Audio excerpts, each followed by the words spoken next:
Hello friends, welcome back to my channel. சாதம் பார்த்தீங்களா எவ்வளோ சூப்பராக இருக்குன்னு? பார்க்கும்போதே சாப்பிடணும் போல் இருக்குல்ல.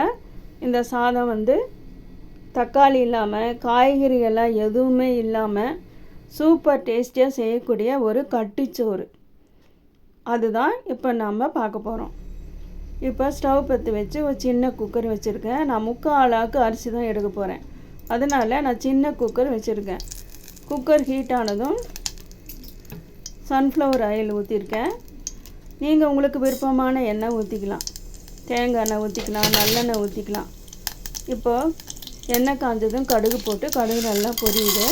கடுகு பொரியும் போதே 1 ஸ்பூன் உளுந்தம்பருப்பு, 1 ஸ்பூன் கடலைப்பருப்பு போட்டுடலாம். அதுக்கப்புறமா 8 பல் பூண்டு தோலை உரித்து ரெடி பண்ணி வச்சுருக்கேன். ஒரு பெரிய வெங்காயம் கட் பண்ணி வச்சுருக்கேன்.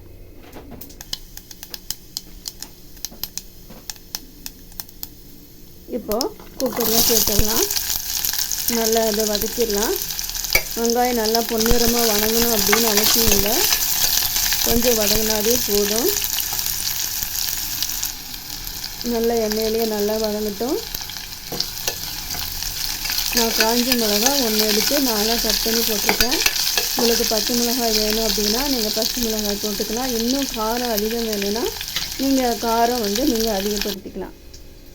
இப்போ இந்த டம்ளரில் தான் நான் அரிசி எடுத்திருக்கேன். 1 டம்ளர் தண்ணி எடுத்து வச்சுருக்கேன். 3/4 அரிசிக்கு 1.5 டம்ளர் தண்ணி சரியாக இருக்கும். அதனால் நான் 1 டம்ளர் தண்ணி எடுத்து வச்சுருக்கேன். 1/2 டம்ளர் நான் தேங்காய் பால் ஊற்ற போகிறேன். தேங்காய் பால் இல்லை அப்படின்னா நார்மலாக நம்ம கடையில் வாங்கி காய்ச்சி வச்சுருப்போம் வீட்டில், அந்த பால் 1/2 டம்ளர் ஊற்றிக்கலாம். இப்போ வெறும் தண்ணி மட்டும் இப்போ 1 டம்ளர் இந்த குக்கரில் நான் சேர்த்துக்க போகிறேன். அதுக்கப்புறமா 1/2 ஸ்பூன் மிளகுத்தூள், 1/2 ஸ்பூன் சீரகத்தூள், அதுக்கப்புறமா தேவையான அளவு மிளகாய்த்தூள். மிளகாய்த்தூள் வேண்டாம் அப்படின்னா நீங்கள் வெறும் பச்சை மிளகாயும் இல்லை காஞ்ச மிளகாய் 2ல் ஏதாவது ஒன்று நீங்கள் ஆட் பண்ணிக்கலாம். அதுக்கப்புறமா 1/4 ஸ்பூன் மஞ்சள்தூள் போட்டுடலாம். இதுக்கு தேவையான அளவு கல்லுப்பு போட்டுக்கலாம். தண்ணி நல்லா கொதிக்கணும். நல்லா மிக்ஸ் பண்ணிடலாம். இந்த கட்டிச்சோறு சாதம் செய்கிறதுக்கு தக்காளி தேவையில்லை, எந்த காய்கறியுமே தேவையில்லை. காய்கறி போடாமல் தக்காளி போடாமல் நல்லா இருக்குமான்னு நீங்கள் நினைக்கலாம். ரொம்ப சூப்பர் டேஸ்ட்டாக இருக்குங்க. நீங்கள் ஆஃபீஸ் போகிறவங்களுக்கு, ஸ்கூல் போகிறவங்களுக்கு காலையில் இது மாதிரி சாதம் நீங்கள் செஞ்சு கொடுக்கலாம். ரொம்ப சூப்பராக இருக்கும் இந்த சாதம். மிஸ் பண்ணாமல் இந்த சாதம் செய்யுங்க. அரிசி நல்லா கழுவி ஒரு 5 நிமிஷம் போல் ஊற வச்சுருந்தேன், அதை போட்டுட்டேன். கொத்தமல்லி தழை நான் ஆட் பண்ணியிருக்கேன். கொத்தமல்லி இலை பொடியாக கட் பண்ணி போட்டாச்சு. நல்லா மிக்ஸ் பண்ணிடலாம். நல்லா கொதிக்கணும். தண்ணி நல்லா கொதிக்கட்டும், வெயிட் பண்ணலாம். காய்கறி எதுவும் இல்லை, காலையில் எழுந்துச்சி என்ன செய்கிறது நீங்கள் யோசிக்க வேண்டாம். சட்டுன்னு இது மாதிரி ஒரு சாதம் நீங்கள் ரெடி பண்ணி கொடுத்துடலாம். உங்களுக்கு வேலை ஈஸியாக முடியும். 1/2 டம்ளர் தேங்காய் பால் ஊற்றிருக்கேன். தேங்காய் பால் எடுக்க முடியல அப்படின்னா நார்மலாக நம்ம யூஸ் பண்ணுற பாலே நீங்கள் யூஸ் பண்ணிக்கலாம். நல்லா மிக்ஸ் பண்ணிடலாம். நல்லா தண்ணி கொதிக்கணும்.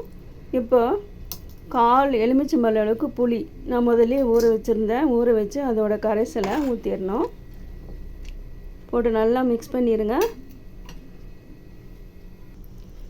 எப்போவுமே ஒரே மாதிரி சமையல் பண்ணாமல் டிஃப்ரெண்ட்டான ஒரு சமையல் செஞ்சால் எல்லோரும் நல்லா விரும்பி சாப்பிடுவாங்க. நான் இப்போ கொஞ்சமாக கருவேப்பிலைகள் போட்டுக்கிட்டேன். போட்டு நல்லா தண்ணி கொதி வந்ததும் குக்கரை மூடி போட்டு மூடியாச்சு. ஸ்டீம் வந்ததும் வெயிட் போட்டுடலாம். 3 விசில் 4 விசில் வந்ததும் ஆஃப் பண்ணிடலாம். சூப்பரான கட்டிச்சோறு ரெடி ஆயிரும். இதுக்கு சைட் டிஷ்ஷாக வெறும் அப்பளம் மட்டும் இருந்தால் போதும். இல்லை உங்களுக்கு வேறு வெரைட்டி ஆஃப் சைட் டிஷ் வேணும் அப்படின்னா நீங்கள் அது கூட நீங்கள் செஞ்சு சாப்பிட்லாம். ரொம்ப சூப்பர் டேஸ்ட்டாக இருக்குங்க. எப்படி இருக்குமா, நல்லா இருக்குமா, நல்லா இருக்காதா அப்படின்னு நீங்கள் நினைக்க வேண்டாம். காய்கறி இல்லாமல், தக்காளி இல்லாமல், இஞ்சி பூண்டெல்லாம் இல்லாமல் இந்த சாதம் அவ்வளோ சூப்பர் டேஸ்ட்டாக இருந்துச்சு. நல்லாயிருக்கும் இந்த சாதம். இதுக்கு சைட் டிஷ்ஷாக நான் மாங்காய் ஊறுகாய் வச்சு நான் இதை ரெடி பண்ணியிருக்கேன். உங்களுக்கு விருப்பமான சைட் டிஷ் நீங்கள் ரெடி பண்ணிக்கலாம். கண்டிப்பாக இந்த சாதம் செஞ்சு கொடுங்க, எல்லோரும் விரும்பி சாப்பிடுவாங்க. டிஃப்ரெண்ட்டான ஒரு வெரைட்டி, சூப்பராக இருக்கும்.